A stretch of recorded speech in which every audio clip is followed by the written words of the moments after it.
मित्रांनो, आपल्या आजच्या कथेत तुम्हाला कळेल की मुलगा कसा आपल्या आईला शहराच्या बाहेर एका मंदिरात सोडून गेला आणि तिथून निघून गेला. त्यांचे पती गेल्या वर्षी गंभीर आजाराने मरण पावले होते. जया गावात एकटीच राहत होती. त्यांचा मुलगा आणि सून गावी येत असत. त्या दिवशी जयाजींचे मन खूप आनंदी होते, कारण 1 वर्षानंतर त्यांचा मुलगा आणि सून त्यांना भेटायला येणार होते. हा दिवस त्यांच्यासाठी खूप मोठा होता, कारण रमेशजींच्या मृत्यूनंतर ही पहिलीच वेळ होती. ते दोघेही इतक्या दिवसांनी गावात आले. एवढ्या दिवसांनी आपल्या मुलाला आणि सुनेला भेटणे हे जयाजींसाठी एखाद्या उत्सवापेक्षा कमी नव्हते. त्यांना मीना नावाची एक मुलगी देखील होती. तिच्याही स्वतःच्या जबाबदाऱ्या होत्या. तरीही मीना महिन्यातून एकदा वेळ काढून तिच्या आईला भेटायला यायची. परंतु जयाजींनी तिला नेहमी त्यांच्याबद्दल जास्त विचार न करण्याचा सल्ला दिला होता. तुझा संसार सांभाळ, असे ते तिला सांगत. मीना म्हणाली, लग्नानंतर मुलीची पहिली जबाबदारी तिच्या सासरची असते, पण मी तुला माझ्या भावाकडे सोडू शकत नाही. वडिलांच्या मृत्यूनंतर त्यांनी तुला असे एकटे सोडून दिले. सर्व नातेवाईकही म्हणायचे की तो किती नालायक मुलगा आहेस. एकुलता एक मुलगा असूनही तो इतका समजदार नव्हता की तो आपल्या आईला विचारायला येईल. पण जया आपल्या मुलाचा आणि सुनेचा चेहरा पाहताच सर्व विसरून जायची. अमोल आणि त्याची बायको घरातून बाहेर पडले तेव्हा गावकरी त्यांना म्हणाले की तुम्ही किती स्वार्थी आहात. तुमच्याशिवाय तुमच्या आईला कोणीही नाही. तुम्ही शहरात आनंदाने राहतात आणि तुझी आई इथे एकटी आहे. अमोल गावात कुठेही गेला तरी त्याला सगळीकडे टोमणे ऐकावे लागले आणि खरे सांगायचे तर कोणीही काही चुकीचे बोलत नव्हते.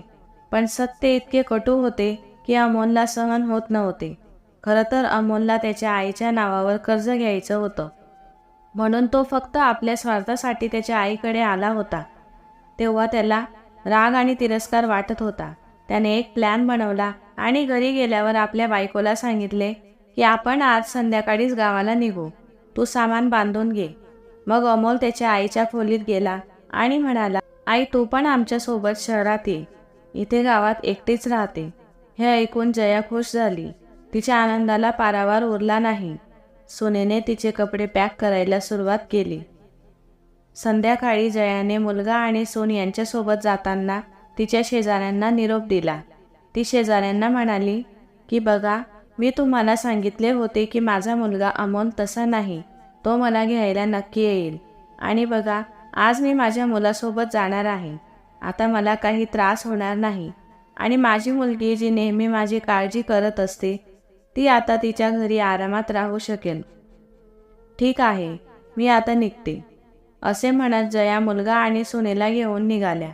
गाव लांब होते म्हणून अमोलने गाडी एका ढाब्यावर थांबवली आणि आईला म्हणाला, आई आता काहीतरी खा, खूप वेळ झाला तू काही खाल्ले नाही. आपल्या मुलाचे तिच्याकडे असलेले लक्ष पाहून जयाजींचे मन भावनेने भरून आले आणि त्या म्हणाल्या, नाही बेटा, मी फक्त तुझ्यासोबतच खाणार आहे. माझी मुले उपाशी बसतील आणि मी एकटी जेवण कशी करू, हे शक्य नाही. नाहीतर मलाही भूक लागणार नाही. मी पण घरी जाऊन जेवेल. अशा प्रकारे जया आपल्या मुलगा आणि सुनेसोबत प्रत्येक क्षणाचा आनंद घेत होत्या. जयाला ढाब्यावर जेवायला गाडीतून खाली उतरवण्याचा अमोलने अनेक वेळा प्रयत्न केला, पण तिच्या मुलाच्या प्रेमापोटी ती कुठेच गेली नाही. शेवटी अमोललाही गाडीतून उतरावं लागलं आणि तिघही सोबत जेवले आणि नंतर ते परतीच्या प्रवासाला निघाले. रात्री उशिरा ते नगरच्या घरी पोहोचले आणि थकव्यामुळे ते काही काम न करता झोपले. दुसऱ्या दिवशी सकाळी जेव्हा ते उठले तेव्हा सून गौरीने जयाजींसाठी चांगला नाश्ता बनवला आणि खूप दिवस असेच गेले. जयाजी खूप आनंदी होत्या. त्यांची सून त्यांची काळजी घ्यायची. काही दिवसानंतर अमोल त्याच्या आईला म्हणाला, आई तू आता इथे आमच्यासोबत राहायला आली आहेस आणि गावातील घर रिकामे आहे. मी विचार करत होतो की ते घर विकून त्या पैशाने मी इथे एक छोटेसे घर घेऊ शकतो. मी एक मोठा व्यवसाय सुरू करेन, त्यामुळे तूही आमच्यासोबत इथे आरामात राहशील आणि मलाही काही काम मिळेल. अमोलचा वारंवार आग्रह केल्यावर शेवटी तिने विचार केला, आता मला माझ्या मुलगा सुनेसोबत राहायचे आहे. मग गावातल्या घराचे काय करायचे? हीच विचारसरणी कदाचित तिच्या आयुष्यातील सर्वात मोठी चूक होती. म्हणजे संपत्ती त्याच्या नावावर केल्यावर अमोल म्हणाला, आई चल मी तुला मंदिरात घेऊन जातो. ते खूप चांगले मंदिर आहे आणि आज सोमवार आहे. शंकरजींचे दर्शन घेऊ. हे ऐकून जया खुश झाली, पण अमोलच्या मनात अजून काही प्लॅन चालू होता जो जयाला समजू शकला नाही. आई तू दर्शन कर, मी काही काम संपवून परत येतो. ती मंदिरात गेली आणि तिचे लक्ष पूर्णपणे देवाचे नामस्मरण करण्यात मग्न झाले आणि तिला समजलेही नाही की ती तिथेच बसून पूजा करू लागली. नंतर 3 तास झाले पण अमोल तिला घ्यायला आला नाही. दुपार झाली होती. जयाला भूक लागली होती म्हणून ती मंदिरातून बाहेर पडली आणि अमोलची वाट पाहू लागली. बराच वेळ ती मंदिराजवळ थांबली पण अमोल कुठेच दिसला नव्हता.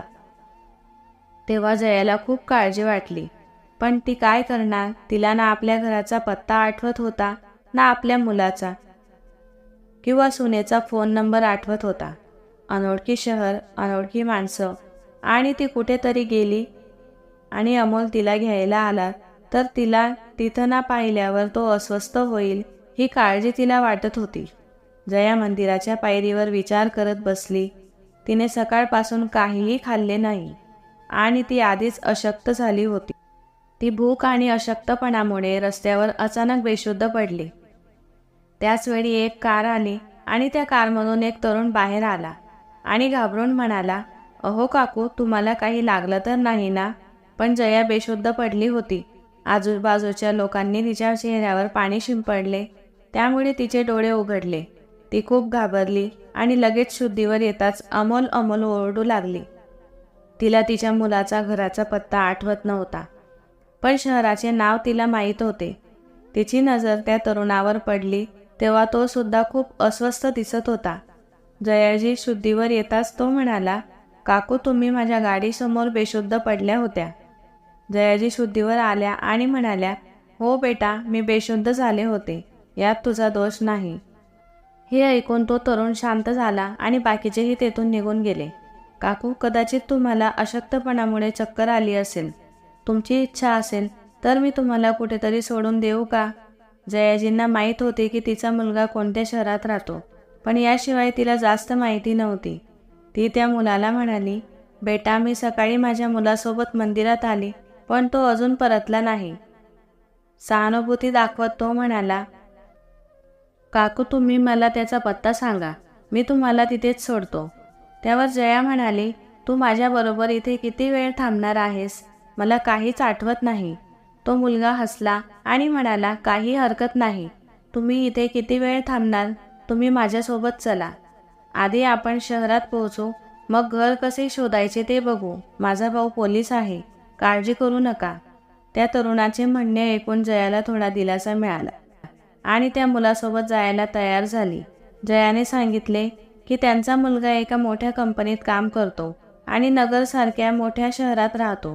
तो मुलगा म्हणाला, मी देखील या शहरातला आहे आणि माझ्या कुटुंबासोबत इथे राहतो. जेव्हा ते शहराच्या हद्दीत पोहोचले तेव्हा तो मुलगा आता काय करायचा या विचाराने थोडा चिंतित झाला. त्याने आपल्या भावाला फोन करून संपूर्ण परिस्थिती समजावून सांगितली. अमोलने तिला सकाळी मंदिरात नेण्याचा हट्ट केला, म्हणजे तो त्यांना त्या मंदिरात सोडून गेला आणि आता संध्याकाळ झाली होती.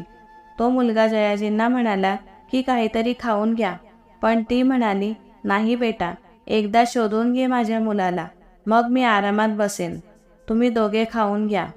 त्यावर सागर हसत म्हणाला, काकू, बेटा कुठेही असला तरी आम्ही त्याला पकडू, काळजी करू नकोस. आपण जेवूया. तेव्हा जयाजींनी जेवणाला होकार दिला. सागर आणि त्याच्या भावाने त्यांना जेवण दिले. मग ते सागरच्या घराकडे निघाले. सागर जयाला म्हणाला, काकू, रात्र झाली आहे.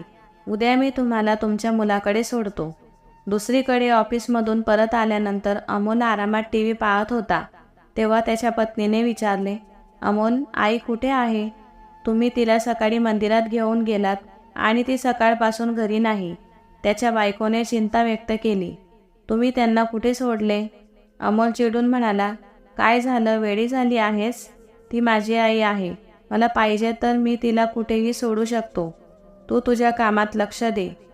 त्याची बायको शांत स्वरात म्हणाली, मला समजले, पण कदाचित तू विसरला आहेस की ती तुझी आई आहे, जिला तू आज अज्ञात स्थळी सोडून आला आहेस. आपल्या कर्माची फळे याच जन्मात मिळतात, हे विसरू नको, की पेरल्याप्रमाणेच उगवते. वेळ निघून गेल्यावर पश्चाताप करण्यात अर्थ नाही, असं सांगून ती तिच्या खोलीत गेली. दरम्यान सागरने जयाजींकडून घराचे वातावरण जाणून घेण्याचा प्रयत्न केला. त्यांनी सांगितले की त्यांचा मुलगा एका मोठ्या इमारतीत राहतो, ज्यावर सरदार वल्लभभाई पटेल यांचे नाव लिहिलेले आहे, आणि त्यांच्या घराच्या मागे एक हॉस्पिटल आहे, ज्याचे नाव सिटी हॉस्पिटल आहे. सागरने इंटरनेटवर शहरातील मोठमोठ्या इमारतींचे फोटो पाहिले आणि सिटी हॉस्पिटलचे फोटो शोधले. सागरने हॉस्पिटलचे चित्र दाखवले आणि तिने ओळखले. हो, हे माझ्या मुलाचे घर आहे. सागरने इमारतींचे फोटो दाखवून खात्री केली आणि सिक्युरिटी गार्डला फोन करून अमोलचा फ्लॅट नंबर शोधून काढला. तेव्हा जयाच्या सुनेने दार उघडले. तिने दरवाजा उघडला आणि सासूला मिठी मारली आणि रडायला लागली. आई, तुम्ही ठीक आहात ना? मग सागर म्हणाला, हे नाटक बंद कर, मला सांग तुझा नवरा कुठे आहे? जयाने सागरकडे पाहिलं आणि विचारलं, बेटा काय बोलतोयस? सागर म्हणाला, काकू मी बरोबर बोलत आहे. तुमच्या सुनेला विचारा, तिच्या सांगण्यावरून तुमच्या मुलाने तुम्हाला तिथे सोडलं असेल. जयाजींची सून गप्प राहिली, कारण तिला कळलं होतं की नवऱ्याची चूक आहे. अमोल वेड्यासारखा त्याच्या आईला शोधत होता. मग त्याला त्याच्या बायकोचा फोन आला. अमोल, तू आता घरी ये. अमोल घरी पोहोचताच त्याच्या आईने दार उघडलं.